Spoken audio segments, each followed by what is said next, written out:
Não sabendo que era impossível, ele foi lá e fez.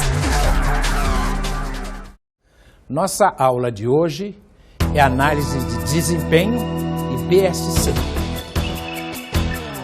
Sabendo que era impossível, ele foi lá e fez. Hoje a nossa aula vai tratar de análise de desempenho e BSC. Analisar desempenho, avaliar, julgar, é uma das coisas mais necessárias e mais difíceis da administração. Você já pensou ter que julgar? O julgamento é muito difícil e é muito subjetivo. É verdade que em alguns casos ele é mais fácil.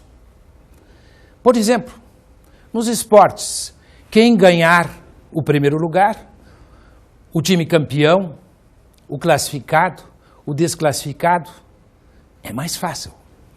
Na escola, a nota, o conceito, a aprovação, a reprovação. Agora pensem, e na empresa, como é que é? Na empresa você tem que avaliar cada uma das pessoas, cada uma das unidades, cada um dos times, dos conjuntos e a própria empresa em si mesma. Eis uma tarefa muito difícil. Mas eu pergunto, por que avaliar? Em primeiro lugar, por controle. Nós precisamos controlar, ou seja, comparar os nossos objetivos com o realizado. Isso é uma ação de controle. O PDCA, rodar o Plan, Do, Check, Act, planejar, fazer, checar e refazer. Isto é controle. Então, a primeira parte da avaliação se refere a controle. A primeira causa de nós avaliarmos é o controle. A segunda causa para nós avaliarmos é a aprendizagem. Quando nós avaliamos, nós podemos aprender sempre. Comparamos o previsto com o realizado, vimos o que deu certo e o que não deu certo e aprendemos a como fazer o certo. A aprendizagem, a segunda causa para a avaliação. O terceiro porquê de avaliarmos é o atingimento dos resultados. Nós queremos chegar lá, precisamos saber se chegamos lá. Então precisamos avaliar a nossa performance, o nosso desempenho e ver se chegamos lá. Nós temos empresas globais, cada vez mais atingem todas as áreas geográficas, se dispersam pelo mundo. Temos unidades, estratégias, unidades de negócio, unidades de ação, unidades de serviço, temos filiais, temos representantes. Como avaliar tudo isso? Como avaliar os resultados de cada uma dessas unidades? Ou os resultados do todo? Existe uma forma de nós conseguirmos o uso de indicadores. O que são indicadores? Indicadores são índices que facilitam a compreensão de conjuntos complexos. Ou seja, um indicador estrutura, monta num só número, num só índice, várias variáveis. Vou dar alguns exemplos para vocês. Por exemplo, eu posso ter como indicador de uma agência bancária o número de contas que ela abre por mês. É um indicador simples, mas eu posso fazer um pouquinho diferente. Eu também quero saber se abre mais contas do que fecha. Então, eu vejo o número de contas abertas no mês e divido pelas contas fechadas. E tenho um número composto dos dois, e é um indicador. Aí vocês viram como funcionam os indicadores. Eles podem ser simples, como eu mostrei, ou podem ser mais complexos. Vamos dar outra ideia de indicador. eu tenho uma empresa que loca imóveis e tenho lá 50 imóveis para locação. No final de um mês, eu consegui locar 10. O meu indicador é 10 em relação a 50 por unidade mês. Agora, quantos imóveis novos entraram? Mais 10. Então, eu tenho 10 imóveis novos e 10 locados. Eu posso dividir os imóveis novos que eu recebi para locação pelos imóveis locados. 10 por 10 igual a 1. Esse é um índice ou indicador. Os indicadores são momentos estáticos. Eu dei exemplo para vocês no fim de um mês, tanto as contas quanto os imóveis, ok?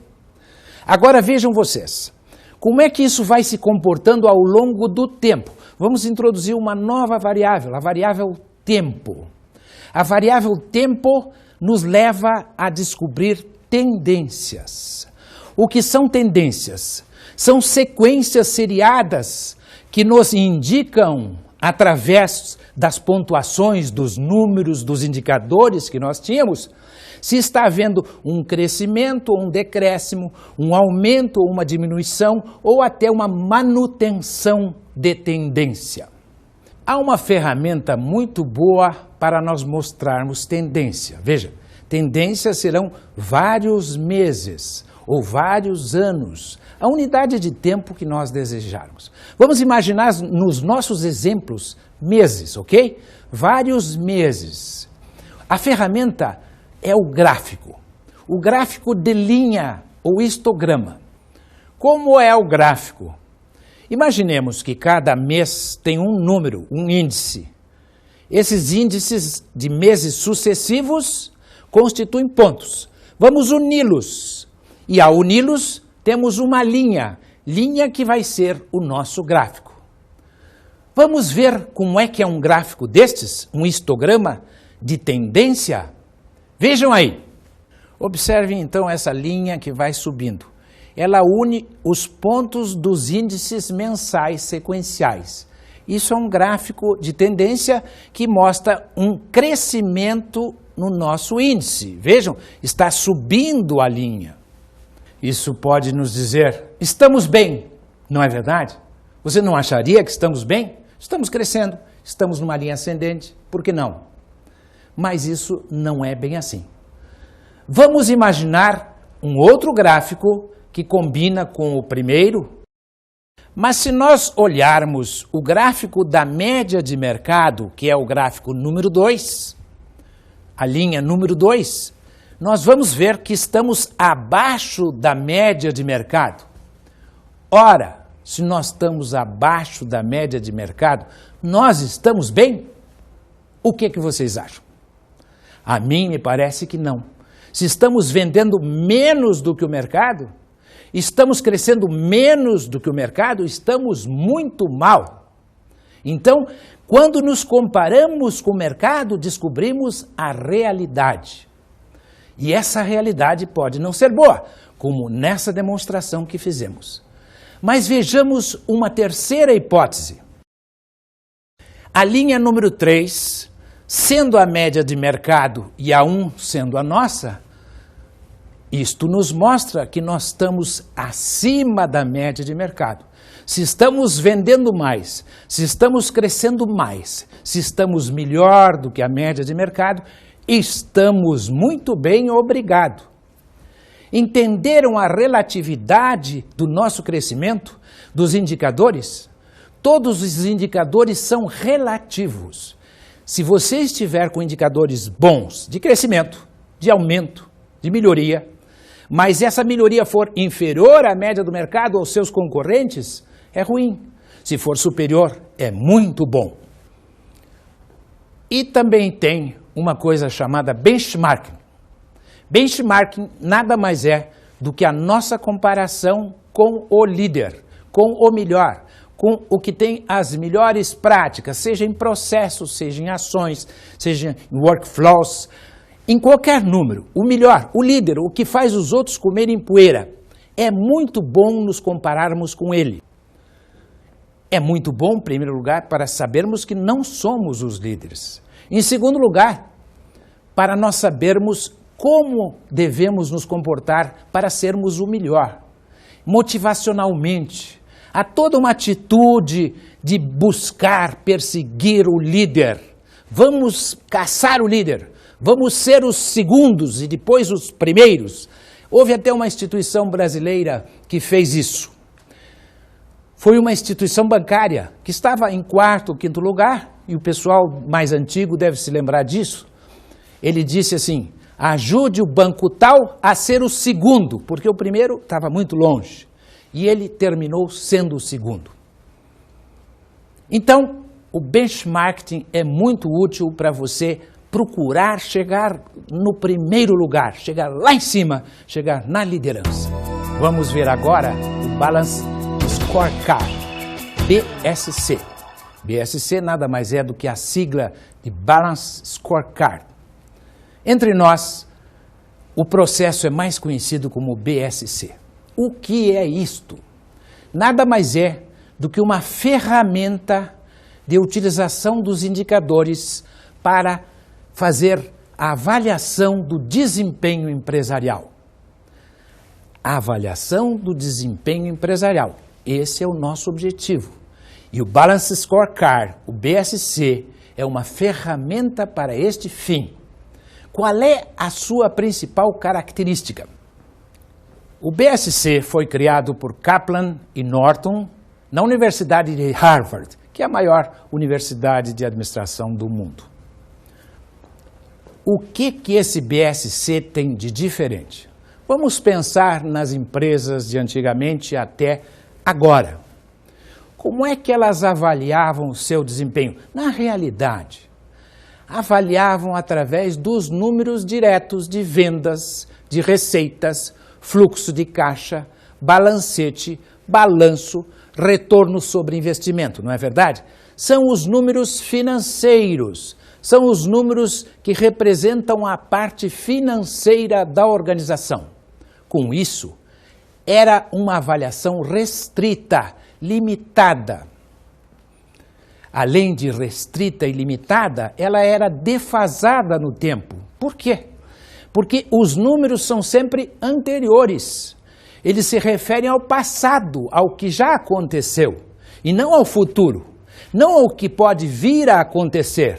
Então, os números financeiros são números que não são estratégicos, porque eles não falam de onde a empresa vai estar no futuro, e isto é a estratégia. O que há de novo, então, no BSC? O que há de novo é que o futuro também está lá. Não só os números do passado, os números do futuro. Os números estimados, porque os números do futuro ainda não existem. Os números estimados, a estratégia está lá. Este é o grande diferencial do BSC em relação ao simples controle financeiro, aos indicadores financeiros do antanho. E muitas empresas estão assim até hoje. Observem comigo um diagrama do BSC. Ele começa com visão estratégica e, além de levar em consideração a perspectiva financeira, ele também leva a perspectiva do cliente, a perspectiva interna e a perspectiva futura. Vamos analisar cada uma dessas partes em separado, passo a passo. Primeira parte, a visão e a estratégia da empresa. Vejam vocês, o Balance Scorecard começa na visão e na estratégia. A visão que a empresa tem não é mais do passado, não é dos seus balancetes, fluxos de caixa, retorno sobre investimento e assim por diante, e sim sobre o futuro da empresa, a estratégia da empresa. Então, visão e estratégia, o futuro, este é o primeiro passo. A segunda parte que nós vemos é perspectiva financeira. Como nós parecemos aos nossos acionistas. E aí teremos metas e indicadores da perspectiva financeira. A perspectiva financeira interessa muito aos nossos acionistas. São as suas ações, quanto valorizaram, as suas cotas, a sua participação. A terceira perspectiva é a perspectiva do cliente. Como nossos clientes nos veem, como eles nos percebem. Novamente temos metas e indicadores. Como os clientes nos percebem.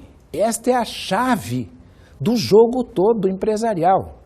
Como os clientes nos percebem. Se eles percebem que nós somos inovadores, por exemplo, eles dizem assim, bom, quando eu quiser uma coisa nova, quando eu quiser inovação, eu vou nessa empresa, eu vou comprar o produto ou o serviço dessa empresa.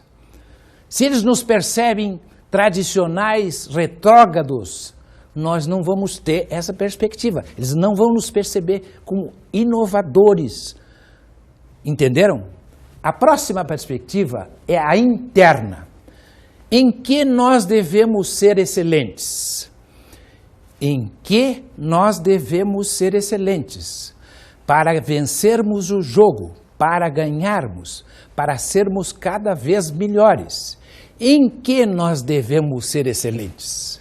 Isso é uma pergunta muito importante, gente, porque há uma ideia difusa e confusa de que a empresa tem que ser toda ela excelente. Só que não é tudo na empresa que dá dinheiro. Já disse Peter Drucker, nós ganhamos dinheiro das oportunidades, não da solução dos problemas. Portanto, temos que ver em que nós devemos ser excelentes para ganhar dinheiro, para ter sucesso empresarial. A próxima perspectiva é a perspectiva futura. Seremos nós capazes de continuar melhorando e criando valor? Novamente, metas e indicadores. Seremos capazes de continuar criando e desenvolvendo valor?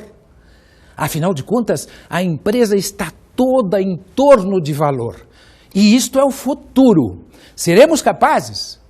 Essa avaliação sincera, crítica, objetiva é muito importante para o futuro da empresa e para que nós saibamos como vamos estar lá.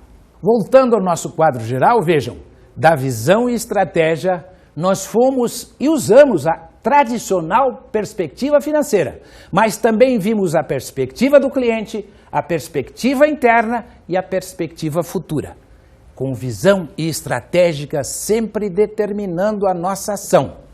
Ou seja, o BSC, ele inclui todas as informações e os indicadores antigos e tradicionais financeiros, de que todo mundo gosta, e mais outros indicadores dos clientes, das nossas melhores práticas e do futuro, de onde podemos ser excelentes sempre.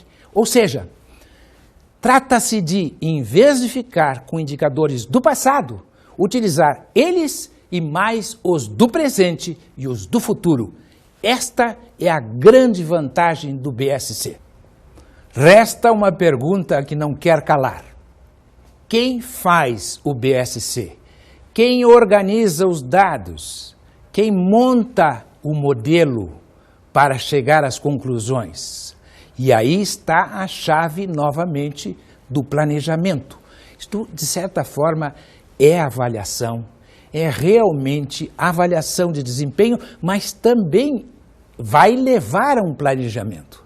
Nós avaliamos para projetar o que vamos fazer a partir daí. Nós medimos para ver como estão as medidas e mudarmos e conseguirmos planejar o futuro.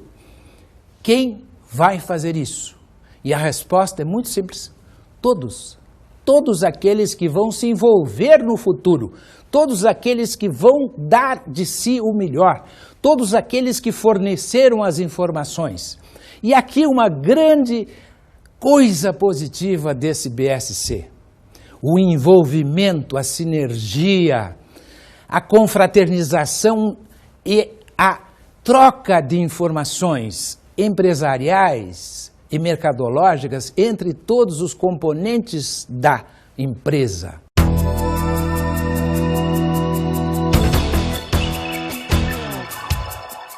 Veremos agora os mitos, as realidades e as verdades que existem a respeito da avaliação de desempenho e do Balance Scorecard BSC. Mitos. O desempenho financeiro é o único que importa. Mas, mesmo assim, muita gente usa ou pretende usar o BSC. É claro que se tem que levar em conta a estratégia, e as pessoas são o maior capital. Realidades. De acordo com o mito, desempenho financeiro é o que importa. Fala-se da importância das pessoas, do capital humano, mas elas são tratadas como insumos. Há muita retórica, mas na prática é diferente. Verdades. O BSC é uma nova abordagem de análise de desempenho que preservou os indicadores do desempenho financeiro, mas complementou a mensuração com outros indicadores de desempenho futuro, estratégia. Os mitos indicam que basta indicadores financeiros e boa qualidade, que as vendas vêm e os resultados vêm também. A realidade mostra que tem muita gente querendo usar o BSC e praticamente ninguém usa. E a verdade é que o Balance Scorecard é uma ferramenta genial que continua utilizando os indicadores financeiros do passado, mas soma a eles os indicadores dos clientes, os indicadores internos da empresa, das coisas que devem ser excelentes, adiciona aos indicadores os futuros que vão ser previstos e possíveis para a empresa ter sucesso no mercado.